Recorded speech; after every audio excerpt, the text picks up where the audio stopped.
सतिंदर जैन जी किसी और देश में होते ना, उनको भारत रत्न दे देते। उस आदमी ने मोहल्ला क्लिनिक दिया इस देश को, जिसकी पूरी दुनिया में चर्चा है। यूएन के सेक्रेटरी जनरल ने आके कहा कि मोहल्ला क्लिनिक सारी दुनिया को अपनाना चाहिए। उस आदमी ने फ्री बिजली का इजाद किया। उसी ने निकाला आइडिया कि बिजली फ्री भी दी जा सकती है। उस आदमी ने पूरी दिल्ली को फ्री इलाज दिया। आज दिल्ली के अंदर जो हर आदमी को फ्री इलाज मिल रहा है, उसकी वजह से मिल रहा है। उसको 3 महीने से इन्होंने जेल में डाला हुआ है, और अभी पिछले 3 सुनवाई से जज बार बार पूछ रही है सीबीआई वालों से, ईडी वालों से, भाई कोई सबूत तो दिखा दो, इसका कसूर क्या है। पढ़ा होगा आपने अखबारों में। जज ने 3 हेयरिंग में पूछा कि कोई तो सबूत दे दो, एक तो सबूत दे दो इसके खिलाफ। वो एक भी सबूत केंद्र सरकार नहीं दे पाई। तो 3 हेयरिंग के बाद केंद्र सरकार आके कहती है ये जज अच्छा नहीं है, जज बदलो। शर्म की बात है। ये हो क्या रहा है इस देश, ये देश के अंदर हो क्या रहा है। कहते हैं जज अच्छा नहीं है, जज बदलो। और अब इन्होंने एक और नया पैंतरा शुरू कर दिया। सतिंदर जैन के घर रेड मारी, कुछ नहीं मिला। उसी दिन इन्होंने किसी और ज्वेलर के यहां रेड मारी, उसके यहां कैश मिला।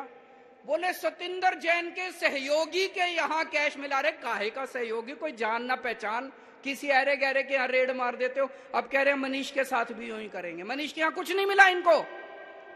मनीष के घर रेड मारी, बोले 144 करोड़ रुपए खा गया, कोई बोला 1000 करोड़ रुपए खा गया। कपड़े देख लो इसके।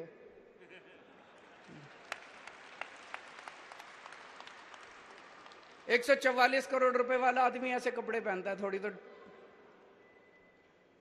और 144 करोड़ रुपए, 1000 करोड़ रुपए खा गया होता तो घर में कुछ इधर उधर अलमारी में 1000, 2000, 10,000, 20,000, लाख, 2 लाख तो मिलते। ढेला नहीं मिला इसके घर। फिर इनके गांव गए, मनीष के गांव गए।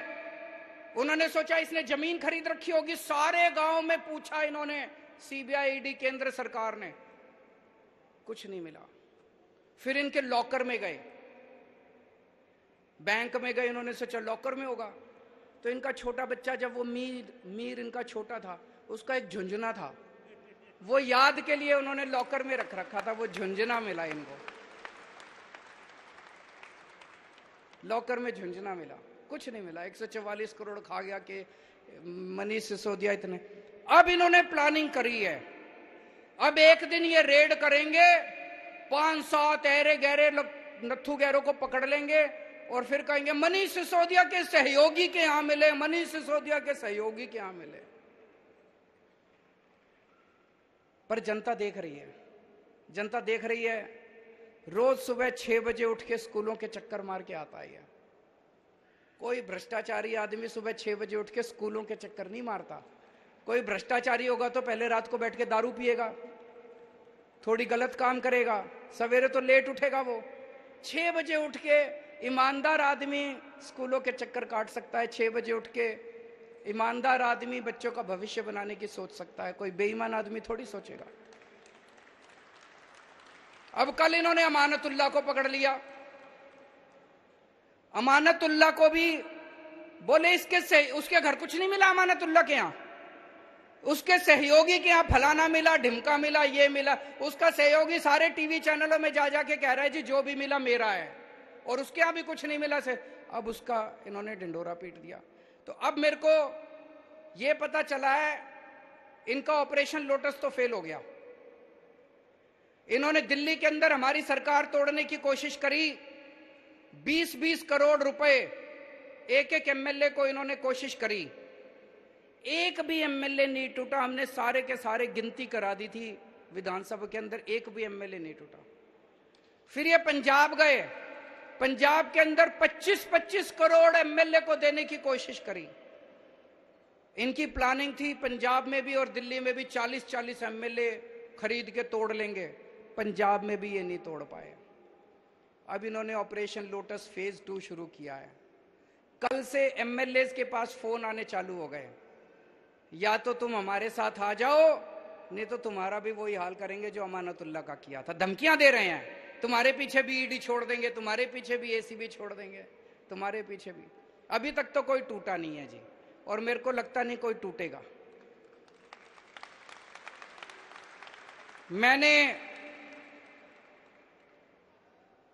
स्वतंत्रता संग्राम तो नहीं देखा था, मैंने आजादी की लड़ाई तो नहीं देखी थी, मैं स्वतंत्रता सेनानियों से तो नहीं मिला, लेकिन आज आम आदमी पार्टी का एक एक एमएलए जिस तरह से इनका सामना कर रहा है, मैं समझता हूं ये कोई हमारा एक एक एमएलए किसी स्वतंत्रता सेनानी से कम नहीं है। जिस तरह से इनके सामने मुकाबला कर रहा है, लालच का 25-25 करोड़ रुपए त्याग दिए, ईडी की धमकी का कोई फर्क नहीं पड़ रहा, सीबीआई की धमकी का कोई फर्क नहीं पड़ रहा, पैसे त्याग दिए। ये कोई छोटी बात नहीं है, आज के माहौल के अंदर कोई ये छोटी बात नहीं है। मैं सभी से ये कहना चाहता हूं, ये सबको जेल में डालेंगे। सतिंदर को डाल दिया, अमानतुल्लाह को डाल दिया, मनीष सिसोदिया को डालने की तैयारी चल रही है। इसके बाद कैलाश गहलोत का नंबर है, उसके यहां भी रेड होने वाली है। कई एमएलए जेल जाएंगे। एक चीज बस ध्यान रखना, 3 से 4 महीने जेल जाने के लिए तैयारी कर लो, फिर ये आपका कुछ नहीं बिगाड़ सकते। अपने अपने घर में बोल दो। कल पंजाब से मेरे पास 2-3 एमएलए आए थे, मैंने उनको यही बोला, मैंने कहा अगर 3 से 4 महीने जेल जाने को तैयार हो, और जेल उतनी बुरी भी नहीं है, मैं भी गया हूं, 15 दिन मैं जेल में रहा था, 3 से 4 महीने जेल जाने की तैयारी कर लो। अगर सबके अंदर ये हिम्मत आ जाए, उसके बाद ये हमारा कुछ नहीं बिगाड़ सकते, ये कुछ नहीं बिगाड़ सकते हम लोग।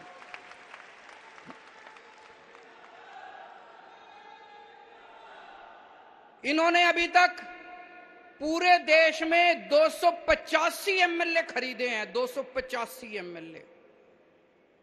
कोई कहता है 50 करोड़ दिए, कोई कहता है 40 करोड़, कोई 25 करोड़।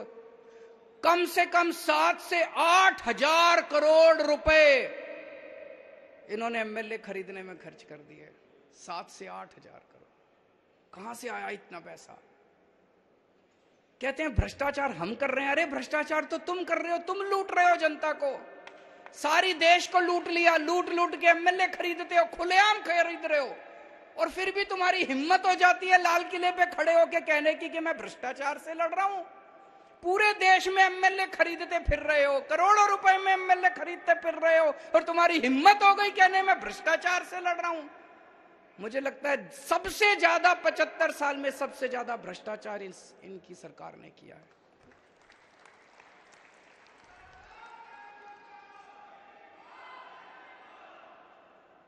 आजकल ये मीडिया को भी खूब धमकियां दे रहे हैं। गुजरात में इन्होंने इतनी धमकी दी, इतनी धमकी दी, किसी भी आम आदमी पार्टी वाले को डिबेट में नहीं बुलाना। शाम को डिबेट होता है, डिबेट में चर्चा होती है कि मनीष सिसोदिया ने भ्रष्टाचार किया कि नहीं किया, और उसमें आम आदमी पार्टी वालों को नहीं बुलाते। कांग्रेस और बीजेपी वाले आपस में बैठ के चर्चा करते हैं। ये कैसे हो सकता है?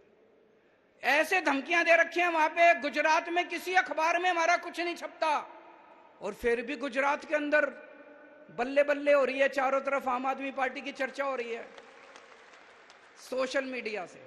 सोशल मीडिया से प्रधानमंत्री के दफ्तर में एक सज्जन काम करते हैं, मीडिया एडवाइजर हैं शायद, हिरेन जोशी जी मीडिया एडवाइजर है। हिरेन जोशी जी हैं, एक मीडिया एडवाइजर हैं प्रधानमंत्री के। मेरे को कई एडिटर्स दिखा रहे थे, बड़े बड़े चैनलों के, हमारे देश के बड़े बड़े चैनलों के मालिक, उनके एडिटर्स, उनको क्या गंदी गंदी गालियां लिख के भेजते हैं वो।